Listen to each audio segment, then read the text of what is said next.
Então, queridos, estamos no nosso encontro 24, e agora vamos passar um tempo sem o Lanterna Mágica, né? Vamos entrar em outro percurso, que é um percurso vivencial, sobre uma história que está no livro Mulheres que Correm com os Lobos. Então, no número 24, né, 2 vezes 12, nós fechamos essa viagem que fizemos através do cinema, né, e assim, trazendo o quanto o cinema pode nos ajudar, né, pode semear a reflexão, e é um instrumento muito potente, né, para a gente conhecer a gente mesmo, conhecer o mundo, e instigar a nossa capacidade reflexiva, de pensar o mundo, pensar a sociedade onde a gente vive. E eu acho que a gente tem feito, principalmente nesses últimos 8 filmes, a gente fez reflexões sobre vários aspectos da sociedade, né, de como se constitui a sociedade, com seus vários grupos, várias comunidades, e como existe uma inter-relação entre essas comunidades, entre a diversidade dos atores sociais, né, bom, então vamos fechar com essa temática, né, através desse filme maravilhoso, que eu acho, assim, uma obra-prima do cinema, que é o filme Roma, né? Um filme altamente reflexivo, né, que nos traz várias camadas de reflexão. A gente pode tirar muitos temas de reflexão desse filme. Então, o filme Roma é de 2018, do Alfonso Cuarón, um mexicano. E, já tirando uma curiosidade do filme, né, que as pessoas dizem, mas como, onde que está o Roma do filme, né? Por que se chama Roma? Então, esse filme se chama Roma porque ele é relativo a uma história, né, do Alfonso Cuarón, num bairro da cidade do México, que se chama Roma, onde ele passou a infância dele. Então, eu acho esse filme, ele tem uma importância muito grande, né? E eu acho o Cuarón extremamente corajoso de ter feito esse filme, né? Aqui está ele, né, com a pessoa que trabalhou na casa dele durante a infância dele, né? Então, esse filme é um filme autobiográfico, onde ele faz uma reflexão muito profunda a respeito da própria infância, né?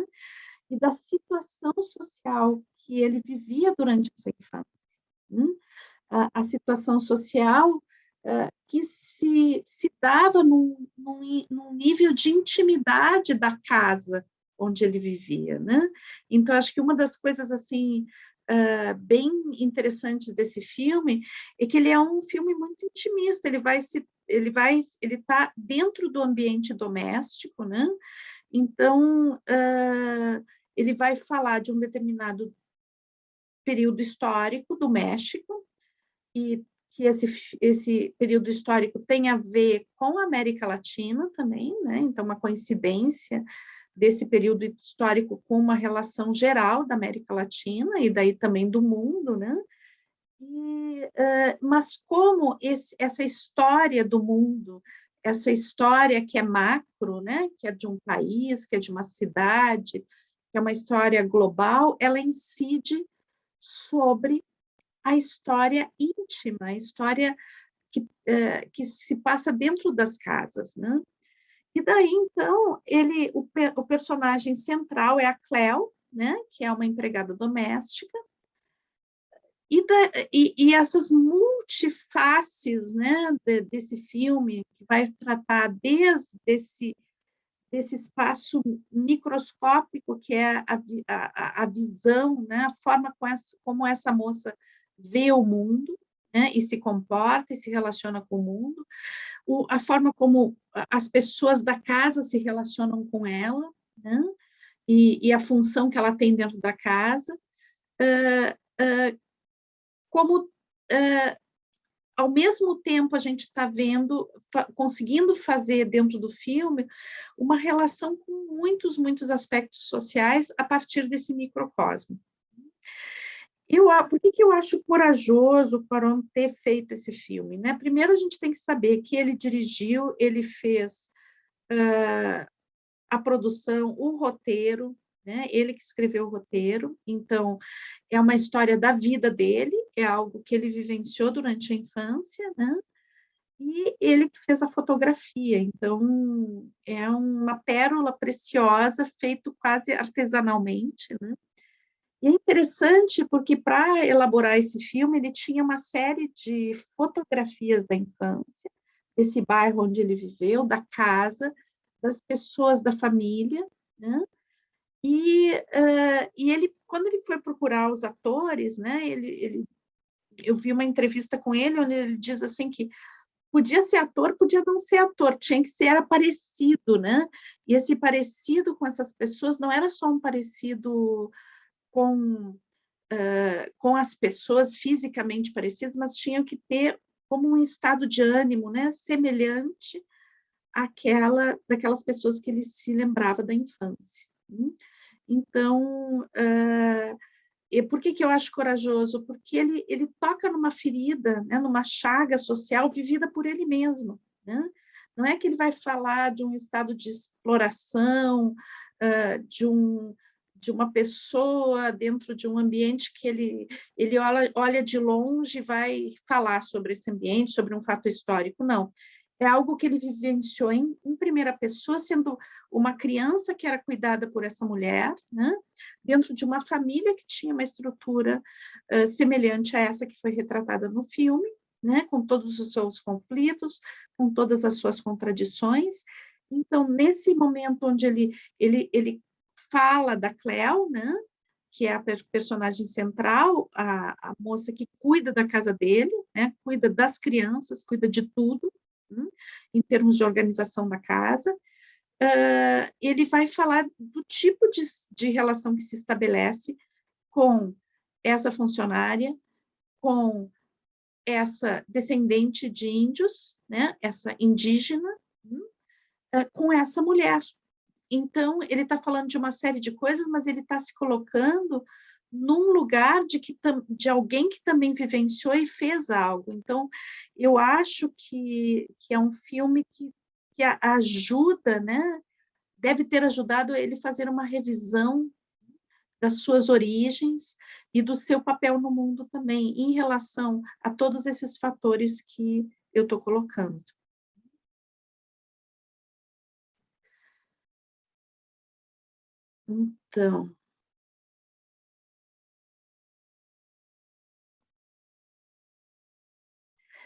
Então, o que a gente sente? Um filme que foi elaborado com tanto cuidado, né? Com tanta precisão, com tanto envolvimento do diretor na história, né? Eu percebo que é um filme que ele vem recheado de afeto, né? E que esse afeto ele é especialmente sentido na personagem central, que é a Cleo, né? Então, é um filme que retrata uma relação afetiva muito intensa, né? Que está como um pano de fundo de toda uma trama de relações sociais, e que, às vezes, servem para manter essas relações, e que, de certa forma, transcende alguns limites da relação, mas também, de certa forma, é justamente esse afeto que prende a própria Cleo dentro de uma armadilha, né? De uma coisa de necessidades que têm que ser satisfeitas em nível social. Então, essa coisa ambígua, né? Das relações de trabalho doméstico, onde o afeto se mistura com as relações profissionais, e às vezes isso torna mais doce as relações, porque são pessoas que estão convivendo dentro de um mesmo ambiente, um ambiente muito íntimo, então é natural que se crie afeto, seria estranho que não se criasse esse afeto, mas muitas vezes esse afeto é base para também uma exploração, onde o papel de cada uma das pessoas que participa dessa relação dentro da casa está muito bem definido, e muitas vezes implica apesar de ter um afeto, uma dificuldade de empatizar, uma dificuldade de se colocar no lugar do outro, uma dificuldade de entender que o outro é uma pessoa.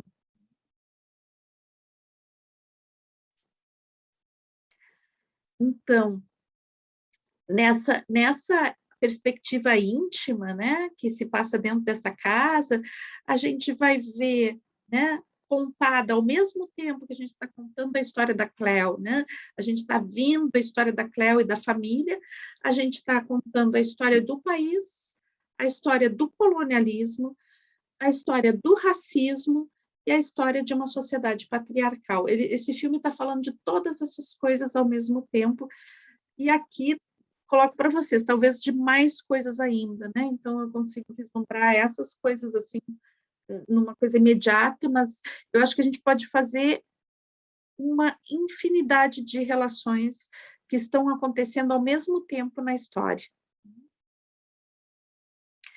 Então, uma das coisas que chama atenção, né, dentro do personagem Cleo, é justamente que ela percebe, a gente nota que ela percebe as coisas que estão acontecendo dentro da casa, ela é uma pessoa inteligente, uma pessoa super afetiva, mas ela não se manifesta, ela está ali a serviço daquelas pessoas, né? Ela se coloca num lugar, né, e é colocada nesse lugar e aceita esse lugar de alguém que é invisível.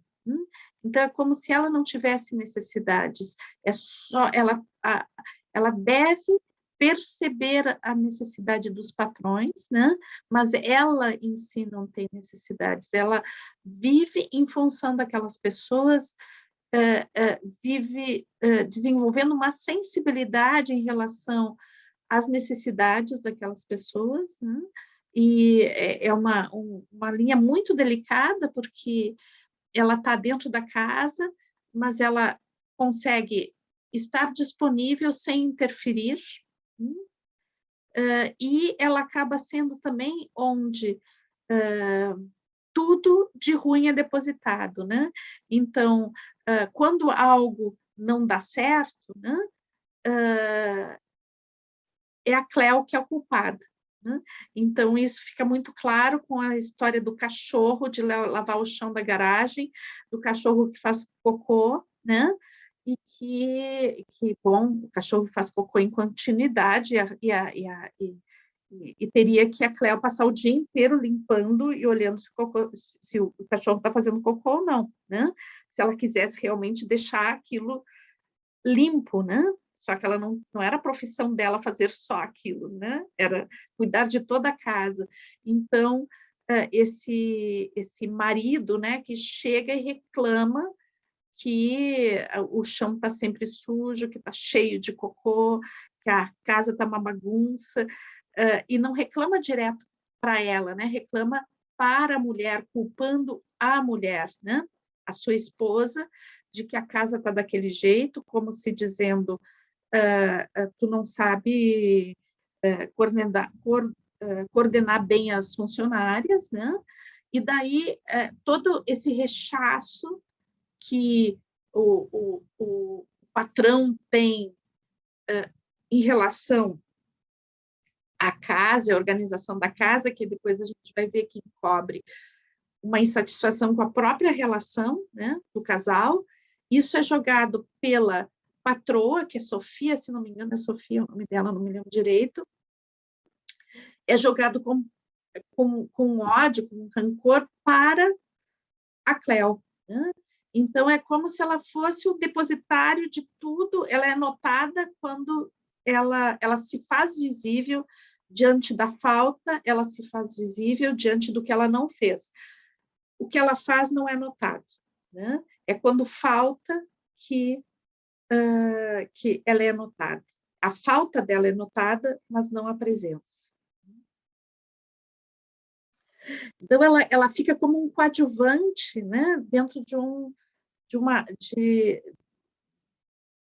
um filme, né, de uma história, que é aquela história familiar, ela é uma sombra que vai passando, recolhendo as coisas, apagando as luzes, né?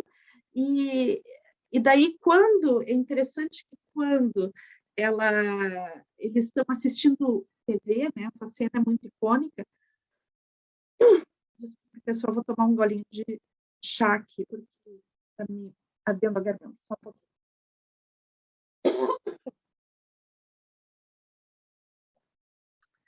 Então, quando ela finalmente pode assistir um pouquinho de TV junto com a família, ela não senta, né, nas poltronas, não senta no sofá, ela tem ali uma almofadinha onde ela se ajoelha, né? É o lugar assim que ela pode participar da família, e é como se a família agisse, como se aquilo fosse assim, nossa, uma bondade suprema, o quanto eles são bons de ela poder participar da família, né? Então, ela é como se, entre aspas, eles concedessem, né, esse lugar de afeto com elas, pudesse dizer a si mesmos o quanto eles são afetivos, né? E na realidade ela está num mochinho ali, ajoelhada por alguns segundos, enquanto a família, né, está reunida numa coisa de comodidade, de uma coisa de realmente se perceber como família, né? Então tem uma estrutura familiar. Depois, claro, a gente vai ver que tem todo o conflito que existe atrás dessa estrutura familiar, mas ela está e não está dentro dessa estrutura, né? É como uma ficção de que ela está, né? E é interessante porque esse papel de coadjuvante dela, da vida dessa família, é assumido por ela mesma, né? Então, o que a gente vai notando é que durante toda a vida da Cleo, ela vai se colocando nesse lugar. Ela mesma tem tão introjetado isso que ela se coloca nesse lugar e ela não questiona esse lugar. E isso vai se apresentando dentro desse mutismo, né? Esse mutismo resignado, né? Esse calar-se, ele não emitir opinião sobre nada, simplesmente aceitar, aceitar e aceitar, né? E daí, claro, a gente vai ver que esse lugar que ela ocupa não é um lugar por acaso, né? Então, a gente tem que ver que aqui na América Latina, a gente tem a nossa estrutura social, ela é resultado do colonialismo e da escravidão. Então, mesmo que atualmente, ou lá nos anos 70, e atualmente a gente considere, não, a escravidão já foi abolida, né? Mas, na realidade, a gente dá outros formatos para essa escravidão, né? E continua perpetuando a mesma estrutura, né? Onde algumas pessoas se consideram, se colocam no lugar, né? De serem melhores que a outra, né? De terem direito à voz, ao conforto, ao lazer, ao descanso, e isso baseado sobre o não prazer, a falta de espaço, a falta de perspectiva, a falta de comodidade, de integração de outras pessoas que dão sustento a essa forma de vida. Isso também é muito apresentado no filme, né? Assim, quando a gente vê a família de classe média alta, né? Ou mesmo nos espaços onde as pessoas ricas, que são descendentes de europeus, né? Vivem e andam, né? Esses espaços são muito grandes, muito abertos. O jogo de câmera ele vai dando sempre espaços grandes, né? Abertos, a casa. A gente vê sempre uma amplitude, uma organização, muitos objetos, né? Muitas coisas compondo o ambiente, né? Ambientes geralmente harmônicos, aconchegantes. E daí, quando a gente vai ver os espaços onde a Cleo vive, onde ela compartilha com os amigos, etc., são espaços sempre muito fechados, bagunçados, caóticos, né? Então, também aí ele, de certa forma, ele está falando dessas diferenças, né? E daí então, tem essa questão, né, que aparece em vários momentos do filme, já no início vai aparecer essa imagem, né, que é esse avião, né, e no caso o avião vai passar em outras imagens, às vezes ele vai no céu, assim, sendo filmado do céu, mas o início do filme vai aparecer dentro de um reflexo da água do chão que ela está limpando, né? É uma imagem que se repete em muitos momentos do filme, né? Momentos que eu creio que não são por acaso, onde aparece esse avião passando, né? Então, a gente pode pensar o que quer dizer isso, né? Esse avião refletido na água. E daí, bom, eu acho que a história do avião, né, ela vai nos falar das diferentes perspectivas que a gente tem sobre uma mesma história, né? Então, se eu olho o avião no céu, eu vejo aquele avião no céu, né? É uma perspectiva de olhar a realidade. Quem está lá em cima olha a realidade de outra perspectiva. Então, eu acho que essa imagem, ela nos ensina, nos convida, né, a perceber as diferenças de olhar, né, de que ponto eu olho o mundo, de onde eu estou olhando o mundo, né, e de que perspectiva eu vou construir a minha realidade, né? Então, a Cleo vê esse avião no reflexo de uma poça de água de uma garagem que ela está limpando, né? A pessoa que está lá no avião, ela não enxerga a Cleo, ela enxerga a cidade, né? Então, eu acho que é um convite para a gente ver esses olhares sobre diversas perspectivas, né? Também o que representa o avião, o voar, né? O estar no céu, a possibilidade de andar tão veloz e a impossibilidade de andar tão veloz para quem está na Terra, né? Então, vai falar dessas diferentes perspectivas sobre uma mesma realidade.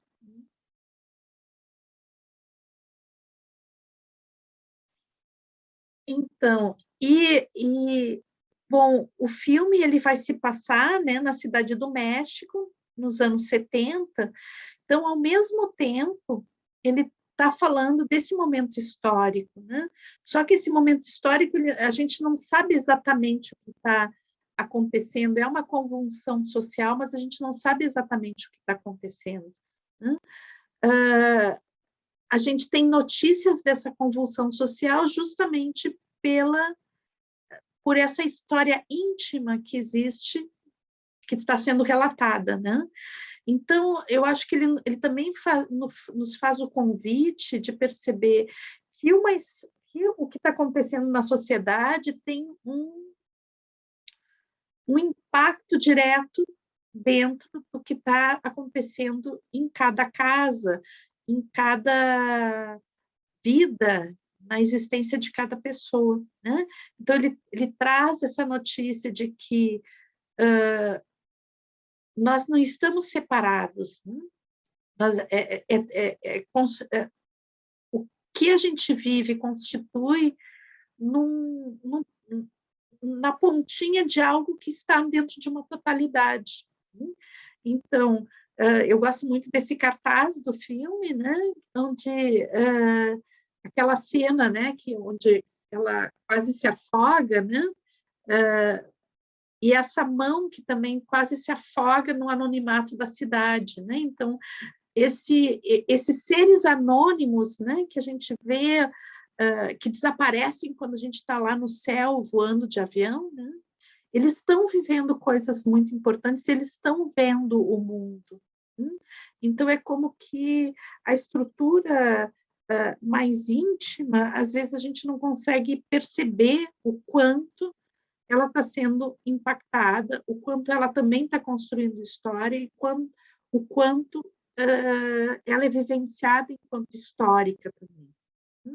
Então, a gente perceber que toda a história da Cleo ela é influenciada por fatores históricos que são seculares, né? Que vêm lá da colonização, da descoberta, entre aspas, da América, né? A América já estava no mundo antes que os europeus pisassem nela, né? Mas, assim, é como se uma nova América seja inventada a partir da chegada dos europeus, que é a América que sofre uma transformação profunda a partir do colonialismo, né? Então, onde toda uma população sofre uma transformação a partir desse colonialismo, e uma transformação dos seus valores, uma transformação da sua relação com o mundo. E eu acho que o filme ele retrata isso de uma forma muito delicada, muito sutil. Então, é interessante a gente perceber, né, então, que não é por acaso que todos os trabalhadores domésticos, né, são descendentes de índios, né? E eles falam, inclusive, uma língua própria, né, que tem a ver com as tribos indígenas. Então, e eles estão dentro da estrutura, né, como a serviço, como objetos dentro de uma estrutura social, né, onde existe como uma resignação geral dessa população a um lugar onde elas têm que ocupar no mundo, né, especialmente as mulheres indígenas. E daí é interessante porque tanto no âmbito da Cleo, né, quanto no âmbito da Sofia, a gente vai ver uma relação com o masculino, porque eu acho que é outra coisa que é bem forte nesse filme, é esse lugar do feminino nessa estrutura social, né?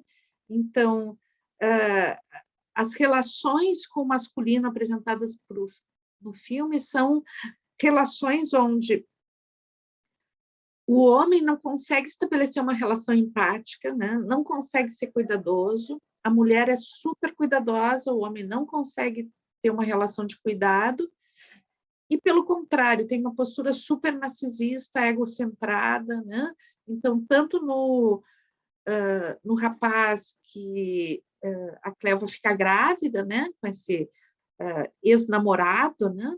Ou suposto namorado, como no patrão, né, a gente vai ver esse egoísmo, né, essa coisa de não conseguir estabelecer uma relação de cuidado, uma relação de responsabilidade, se colocando sempre no lugar de alguém que tem que ser servido, né, e uma relação violenta, né, que tem uma violência que no caso desse rapaz é mais explícita, né, mas no caso do patrão é uma violência pela questão da desqualificação, da falta de cuidado, né?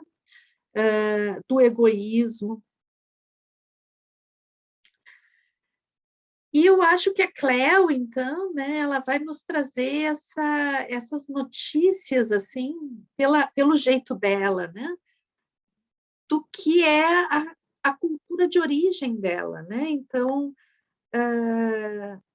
essa é uma das poucas cenas dela onde ela está num espaço aberto, né? Onde ela se conecta com a ancestralidade dela, onde ela se conecta com as origens, com o contato com a natureza, né? Bom, daí eu acho que todo o personagem, Cleo, ele vai falar um pouco dessa cultura também, que por trás dessa resignação, né, existe cuidado com a vida, afetividade, conexão com a vida, né? Conexão profunda com a vida, uma relação de respeito profundo com as manifestações de vida. Então, acho que naquela cena onde ela está na favela, né? Onde tá aqueles homens treinando, tinha um líder, né? Que eu não sei exatamente como é que era, um líder motivacional que estava mostrando lá uma posição que ninguém conseguia fazer, só ele, né? De estar em equilíbrio, né? De ficar em equilíbrio. E daí a Cleo é a única pessoa que consegue fazer. Isso não é notado por ninguém, a não ser pela câmera que testemunha isso, né? E que nos leva a nós testemunharmos isso, né? Que ela tem um centramento, um equilíbrio, né? Uma conexão muito especial com a vida, diferente de todas as outras pessoas. É um valor, né? Um valor que não é percebido, que não é notado, não é um valor profundo, que é um valor de vida, mas que dentro daquela estrutura social, que é a nossa estrutura social, não é valorizado. E eu acho que, de certa forma, então, o filme também ele vai nos falar de uma ancestralidade que a gente precisa resgatar, de uma sabedoria que precisa ser resgatada. Né? Que bom que, certamente, o estilo de vida da Europa nos trouxe algumas coisas importantes, trouxe coisas muito importantes para a humanidade, né? Mas que existe uma sabedoria dos povos que não vem do continente europeu, né?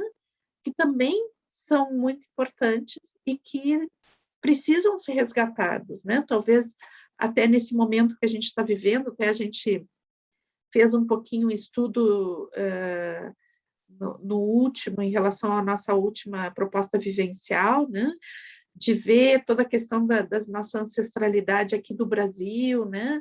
Dentro da questão dos índios, né? Dos povos originais aqui do Brasil, mas a gente poder ver que, em nível de América, existem muitas populações originárias, né?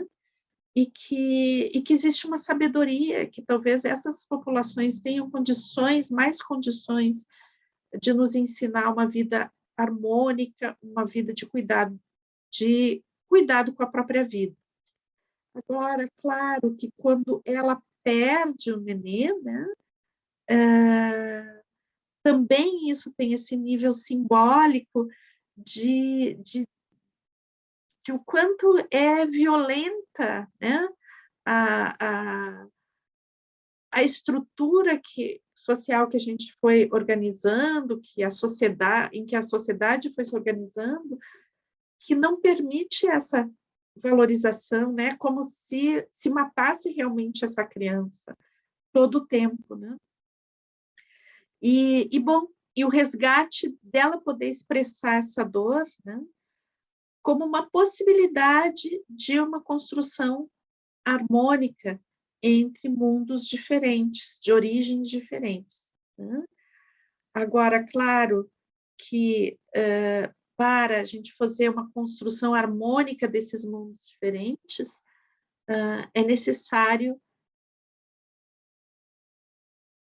o afeto, mas ir além do afeto, né?